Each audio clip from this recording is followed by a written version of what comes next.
এই শয়তান মাজার পূজারী ভণ্ড উনি মিজানুর রহমান আজহারিকে 10 লক্ষ টাকা ঘোষণা করেছেন, পুরস্কার ঘোষণা করেছেন। উনার কল্লাটা কেউ যদি এনে দিতে পারে উনাকে দেওয়া হবে। আমার কথা হলো, তুমি যে মিজানুর রহমান আজহারির জন্য এমন একটা বাজেট ঘোষণা করেছ, তুমি কি জানো না মিজানুর রহমান আজহারি এই দেশে উড়ে আসে নাই। এই বাংলার জমিনে মিজানুর রহমান আজহারির যেই পরিমাণ ভক্ত আছে, তারা যদি তোমার উপরে থুতু নিক্ষেপ করে, তাদের থুতুর নিচে পড়ে তুমি মারা যাবে, কোনোদিন আর জাগ্রত হতে পারবে না। এই নিউজটা দেখার পরে আমার শরীরের রক্ত একবারে গরম হয়ে গেছে, শরীরের পশমগুলো দাঁড়িয়ে গেছে। আমাদের বাংলাদেশের উজ্জ্বল নক্ষত্র, বর্তমান জমানার সব চাইতে বড় একজন মুফাসসির, যিনি বড় একজন ডক্টরেটওয়ালা ডিগ্রিওয়ালা, যিনি, উনার নাম হলো মিজানুর রহমান আজহারি। উনার নাম কি? মিজানুর রহমান আজহারি। এই মিজানুর রহমান আজহারিকে এক মাজার পূজারী ভণ্ড শয়তান উনি 10 লক্ষ টাকা পুরস্কার ঘোষণা করেছেন। মিজানুর রহমান আজহারিকে যদি 3 টুকরা করে উনার সামনে নিয়ে দিতে পারে, উনি নাকি 10 লক্ষ টাকা পুরস্কার দিবে। আমি ওই মাজারি ভণ্ডকে বলবো, তুমি মিজানুর রহমান আজহারি সম্পর্কে ধারণা নাই। মিজানুর রহমান আজহারিকে নিয়ে বাজে মন্তব্য করার আগে তোমার 100 বার ভাবা উচিত ছিল, এই বাংলার জমিনে মিজানুর রহমান আজহারির যেই পরিমাণ ভক্ত আছে, তারা যদি তোমার উপরে থুতু নিক্ষেপ করে, তাদের থুতুর নিচে পড়ে তুমি মারা যাবে, কোনোদিন আর জাগ্রত হতে পারবে না। আল্লামা মিজানুর রহমান আজহারিকে নিয়ে কেউ কোনো বাজে মন্তব্য করবে, এটা কোনোদিন কোনো তাওহীদি জনতা মুসলমান মেনে নিতে পারে না। চিৎকার দিয়া কোন ঠিক কিনা?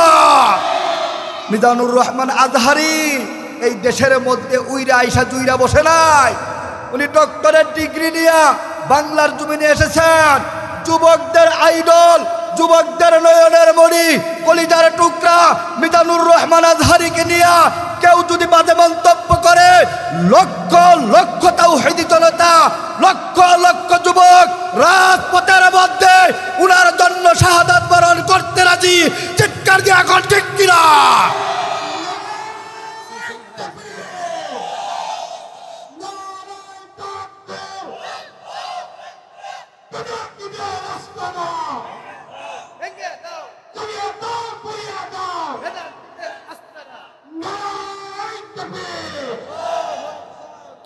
আমি মিথ্যা কোনো কথা বলতেছি না। এই শয়তানের ছবিটা আপনারা দেখেন। এই শয়তান মাজার পূজারী ভণ্ড উনি মিজানুর রহমান আজহারিকে 10 লক্ষ টাকা ঘোষণা করেছেন, পুরস্কার ঘোষণা করেছেন। উনার কল্লাটা কেউ যদি এনে দিতে পারে উনাকে দেওয়া হবে। আমার কথা হলো, তুমি যে মিজানুর রহমান আজহারির জন্য এমন একটা বাজেট ঘোষণা করেছ, তুমি কি জানো না মিজানুর রহমান আজহারি এই দেশে উড়ে আসে নাই। মিজানুর রহমান আজহারির ভক্তরা সারা বাংলাদেশের এমন কোনো গ্রাম নাই, এমন কোনো ইউনিয়ন নাই, এমন কোনো থানা নাই, এমন কোনো জেলা নাই, এমন কোনো বিভাগ নাই যেই বিভাগের মধ্যে মিজানুর রহমান আজহারির ভক্ত নাই। চিৎকার দিয়ে এখন ঠিক কিনা? এই উস্কানিমূলক বক্তব্য যিনি দিয়েছেন, আমি বাংলাদেশের অন্তর্বর্তী সরকার প্রধান মহোদয়কে বলতে চাই, আমি আপনাকে সুবিনয় অনুরোধ করে বলছি, এই উস্কানিমূলক বক্তব্য উনি যদি প্রত্যাহার না করে, অচিরেই দেখবেন তাওহীদি জনতা উনার উপরে জড়ো হতে পারে। তাই আমি সরকার প্রধান ডাক্তার মোহাম্মদ ইউনূস সাহেবকে বললাম, আবেদন করলাম, আপনি অচিরেই তাকে গ্রেফতার করে 3 দিন রিমান্ডে দেন, 6 দিন আইনা করে রাখবেন, দেখবেন মাথা ঠিক হয়ে গেছে। আমার তো মনে হয় এই ভণ্ড ইস্কন্দের দালাল, আমার মনে হয় এই ভণ্ড ভারতের রয়ের দালাল। এত বড় সাহস উনি কোন জায়গা থেকে পেল? উনার উচিত শিক্ষা না হলে, উনার বিচার না হলে তাওহীদি জনতা এই কথা কখনো মেনে নেবে না। আপনি অচিরেই তাকে গ্রেফতার করার জন্য হয়তো জেলখানার মধ্যে পাঠান, আর না হয়তো পাগলা গারদে পাঠায় দেন। চিৎকার দিয়ে এখন ঠিক কিনা? তারা চাইতেছে বর্তমান সরকারের কিছু বদনাম রটানোর জন্য এই সকল লোকগুলো এই কথা বইলা দেশটার মধ্যে একটা অস্থিরতা তৈরি করবে।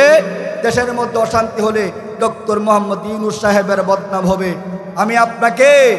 আপনি একজন রাজা, আমি আপনার সাধারণ প্রজা হয়ে জোর দাবি জানাচ্ছি, এই 2-1 দিনের ভিতরে হেরে গ্রেফতার করেন, হয়তো জেলখানার মধ্যে রাখবেন, আর না হয়তো আমাদের স্বৈরাচার হাসিনা যেই ঘর বানাইছিল আইনা, এই ঘরের মধ্যে ঢুকায় রাখেন। দেখবেন তার উল্টা পাল্টা বক্তব্য আর কেউ খাবে না। চিৎকার দিয়া কন ঠিক কিনা? আল্লাহ তাআলা আমাদের সকলকে দিনের উপর অটল অবিচল থাকার মতো তৌফিক দান করে। সকলে জুড়ে বলি